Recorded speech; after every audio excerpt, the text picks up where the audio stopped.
कि अब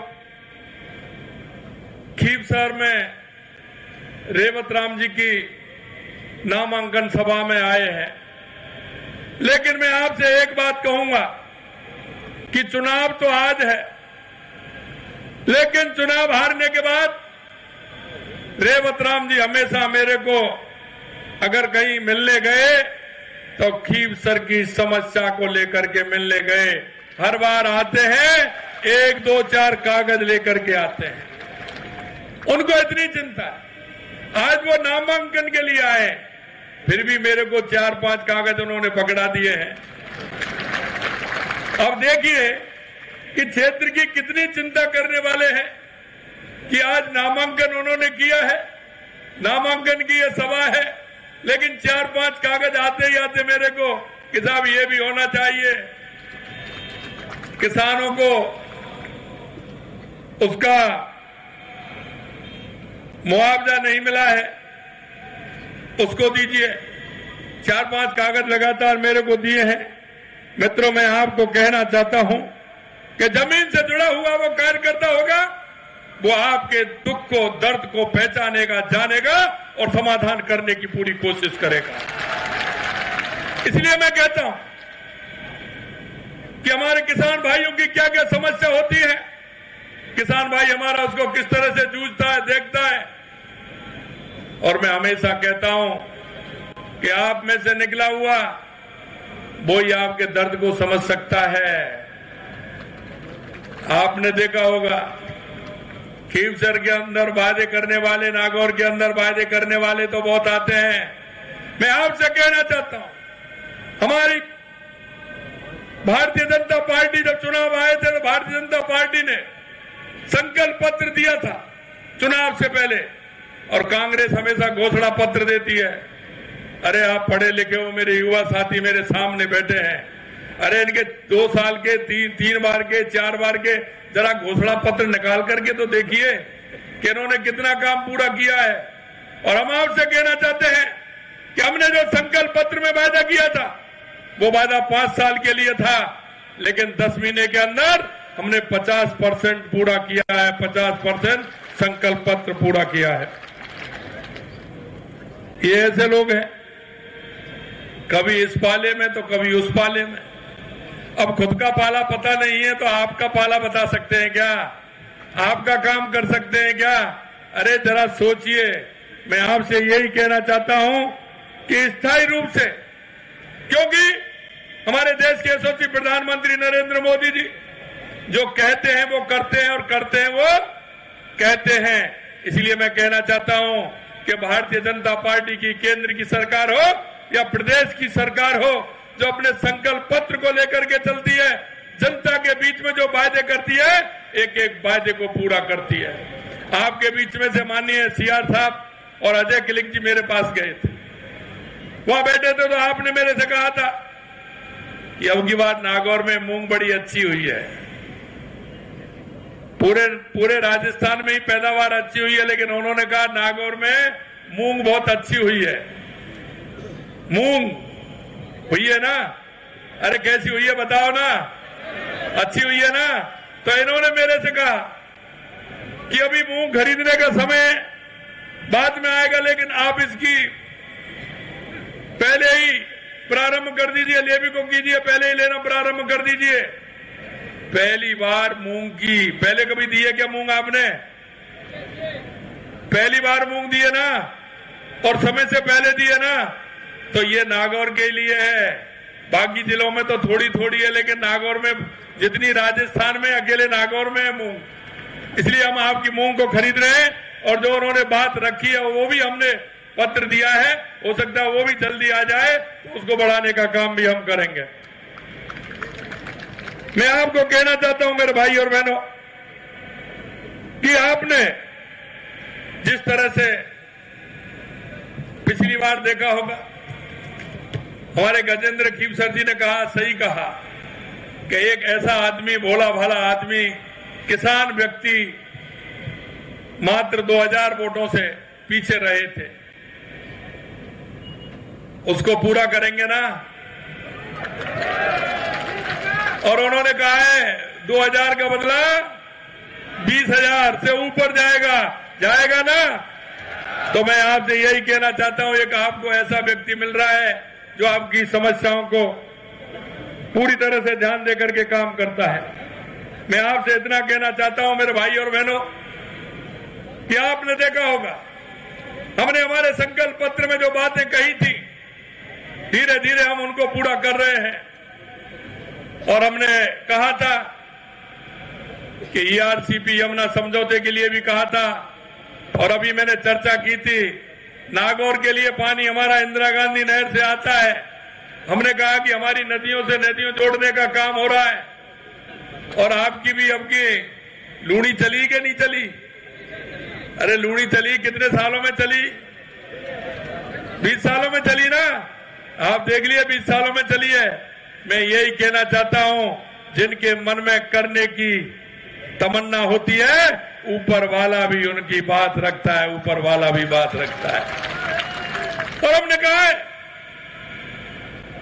कि नागौर हमारी हृदय स्थली है, ये राजस्थान की हृदय स्थली है नागौर जिला। और नागौर जिले का जवान और किसान मजबूती से काम करता है। यहाँ का युवा, यहाँ की बहनें शिक्षा के क्षेत्र में आगे हैं। हमने कहा कि इनको आगे बढ़ाने का काम हमारी सरकार करेगी। और मैं आपसे इसलिए कहना चाहता हूं, आने वाले समय में जो किसानों से हमने वायदा किया है, एक एक वायदा हमने पूरा किया है। वो वायदा आपने देखा होगा, किसान सम्मान निधि हमारी केंद्र की सरकार देती थी, तो राजस्थान सरकार का भी आया कि नहीं आया? आया कि नहीं आया? किसानों का गेहूं का एमएसपी बढ़ा के नहीं बढ़ा? मैं आपसे यही कहता हूं कि आप निश्चिंत रहिए, ये किसान की और युवा की, महिलाओं की और मजदूर की सरकार है। हमारे देश के यशस्वी प्रधानमंत्री नरेंद्र मोदी जी कहते हैं कि लोग जातिवाद की बात करते हैं। उन्होंने कहा 4 जातियां हैं, युवा है, महिला है, किसान है और मजदूर है। और हमारी पार्टी संकल्पित है, हमारी सरकार संकल्पित है कि हम इन चारों को आगे ले जाने का काम करेंगे। हमने कहा हम युवाओं के लिए, क्योंकि हमारा युवा 5 साल पहले खून के आंसू रो रहा था, वो हमारे किसान का बेटा, मजदूर का बेटा। हमने कहा कि जिन्होंने हमारे युवाओं में के आंखों में आंसू लाने का काम किया, उसको छोड़ने वाले नहीं है। आपने देखा होगा, पहले था 50 हो गए, 100 हो गए, 150 हो गए, अब तो संख्या 200 तक पहुंचने वाली है, सलाखों के अंदर है।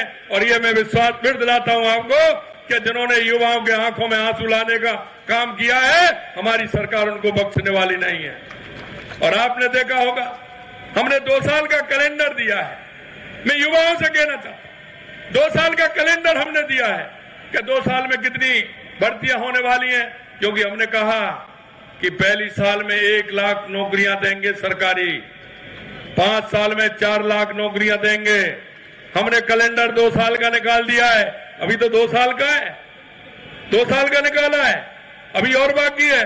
और आपने देखा होगा, हमारी कैबिनेट ने पहली बार 90,000 वैकेंसी निकाली है और उनको 90,000 वैकेंसियों को स्वीकृति देने का काम हमारी कैबिनेट ने किया है। मैं आपसे पूछना चाहता हूं, ये 60,000 जो हमने चतुर्थ श्रेणी कर्मचारी की भर्ती निकाली है, ये क्या ये 10 महीना की है क्या? ये इतने 10 महीने में खाली हो गए क्या? कितने दिन से खाली है? अरे मेरे वो किसान के बेटे को, उस मजदूर के बेटे को नौकरी क्यों नहीं दी? कोई पूछने वाला है उनको? क्यों नहीं दी आपने? इतने दिनों तक क्यों खाली रखे? हमने 60,000 चतुर्थ श्रेणी कर्मचारी, 23,000 सफाई कर्मी, 7,000 ड्राइवर, 90,000 जगह कैबिनेट ने मंजूरी दी है। आने वाले समय में वो 90,000 जगहों में जब हमारे युवा आएंगे तो कोई भी गांव ऐसा नहीं रहेगा जिसमें 10, 5, 15 युवा नहीं आएंगे। मैं इसलिए कहना चाहता हूं, ये किसान के दर्द को, किसान के युवा को दर्द को समझने वाले नहीं है। कांग्रेस ने कभी नहीं समझा। मैं एक बात और कहूंगा आपसे कि आपने देखा होगा कि पानी के लिए हमने कितना काम किया है, चाहे हमारी ईआरसीपी हो या यमुना समझौता हो।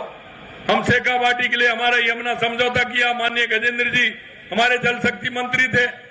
आपने हरियाणा सरकार से मुख्यमंत्री हरियाणा के और हमने और गजेंद्र जी ने वो समझौता किया, आपने देखा होगा।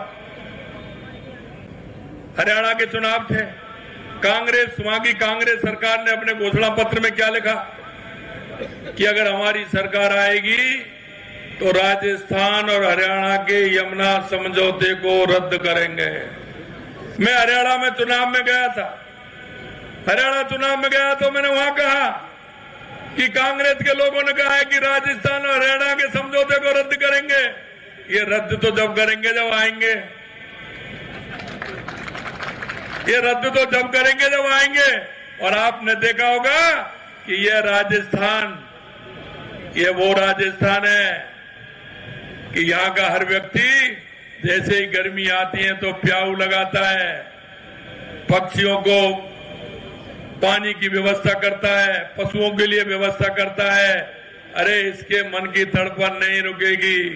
कांग्रेस वालों, ये नहीं रोक पाओगे आप। और ऊपर वाले ने जवाब दे दिया। और अब कांग्रेस सरकार की जो उन्होंने कहा था कि हम रद्द करेंगे, तो उन्होंने कह के बता दिया कि रद्द करिए, आप कैसे करते हैं। और वहां भारतीय जनता पार्टी की सरकार बनी है।